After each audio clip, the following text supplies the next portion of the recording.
বিয়ের দিন বউ লাল শাড়ি পরবে, ভারী গহনা পরবে, ভারী সাজবে। এরকম ভাবেই তো আমরা সবসময় বউদেরকে দেখি, তাই না? কিন্তু এখন ট্রেন্ড একেবারেই ভিন্ন। বউদেরকে দেখা যায় সবচেয়ে সিম্পল লুকে। বেশিরভাগ সেলিব্রিটিদের ক্ষেত্রেই দেখা যায় খুবই মিনিমাল ন্যাচারাল মেকআপ তারা নেয়। মনজেরিন আপু মাশাল্লাহ ন্যাচারালি অনেক বেশি সুন্দর, আর তার বিয়ের এই মেকআপ লুকটা অসাধারণ লেগেছে। স্নিগ্ধ একটা সাজ, যুগের সাথে তাল মিলিয়ে তো কত কিছুই পরিবর্তন হয়। একইভাবে মেকআপ, বিয়ের সাজ সবকিছুতেই কিন্তু আমরা পরিবর্তন লক্ষ্য করছি। মনজেরিন আপুর একটা পিকচার দেখে হঠাৎ করে মনে হয়েছিল আপু মেকআপই নেয়নি, অথচ এখানে কিন্তু প্রত্যেকটা প্রোডাক্ট ব্যবহার করা হয়েছে। মেকআপের ধরন এখন এতটাই পরিবর্তন হয়েছে যে মেকআপ করার পর মানুষের ন্যাচারাল বিউটিটাই শুধু ইনহ্যান্স হয়। একটা সময় ছিল মেকআপ করার পর মানুষকে চেনাই যেত না।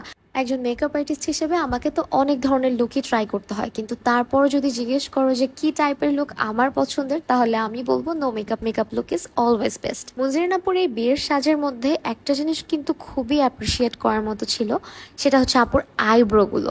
আপুর আইব্রো গুলো কিন্তু একেবারেই আনপ্লাগড ছিল। এছাড়া আপুর আইব্রো গুলো কিন্তু অনেকটা ঘন, আবার আর্ট করা হয়েছেও খুব ন্যাচারাল ভাবে। আমরা অনেকেই আছি যারা নিজের আনপ্লাগড আইব্রোজ নিয়ে অনেক বেশি ইনসিকিউর ফিল করি। ইভেন এখন কিন্তু 13-14 বছরের মেয়েদের মধ্যেও দেখা যায় আইব্রো প্লাক করার একটা প্রবণতা।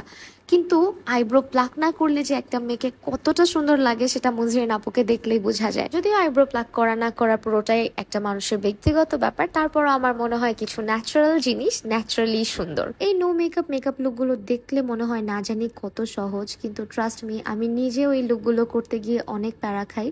কারণ এখানে তোমাকে প্রতিটা প্রোডাক্টই ব্যবহার করতে হবে, কোনোটাই বাদ দেওয়া যাবে না, কিন্তু এমনভাবে ব্যবহার করতে হবে যেন দেখলে মনে হয় কিছুই ব্যবহার করা হয়নি। এই ধরনের লুকগুলোতে শুধুমাত্র স্কিনের ফ্লসগুলোকে হাইড করে নিজের যে ন্যাচারাল বিউটিটা আছে সেটাকে এনহ্যান্স করা হয়। এছাড়া এই ধরনের লুকগুলোতে স্কিন টোনের সাথে ম্যাচ করে বেস মেকআপটা করা হয় এবং খুব বেশি হার্শ কন্ট্রোল করা হয় না। আর তাই মেকআপ করা সত্ত্বেও দেখতে কিন্তু আর্টিফিশিয়াল একেবারেই লাগে না। কথা বলতে বলতে আমার লুকটাও কমপ্লিট করে ফেললাম। আজকের এই লুকটা কেমন লেগেছে অবশ্যই জানাবেন। আমি আমার নিজের সাধ্যমতো চেষ্টা করেছি।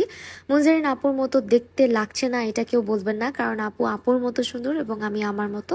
আমি শুধুমাত্র তার মেকআপ লুকটাই নিজের উপরে রিক্রিয়েট করেছি। আর আজকের এই লুকটা ক্রিয়েট করার জন্য আমি যে প্রোডাক্টগুলো ব্যবহার করেছি সবগুলোই আপনারা পেয়ে যাবেন বি প্রিন্সেস পেজটাতে। যেতে যেতে আরেকটা কথা বলে যাই, বিয়ে নিয়ে প্রত্যেকটা মেয়েরই অনেক স্বপ্ন থাকে, সে তার বিয়েতে গর্জিয়াস সাজুক বা সিম্পল, প্রতিটা ব্রাইড তার নিজের মতো করে সুন্দর। আমাদের সোসাইটিতে এরকম অনেকেই আছে যারা কিনা একটা ব্রাইডের সাজ, পোশাক অথবা গহনাগাটি নিয়ে জাজ করতে থাকে।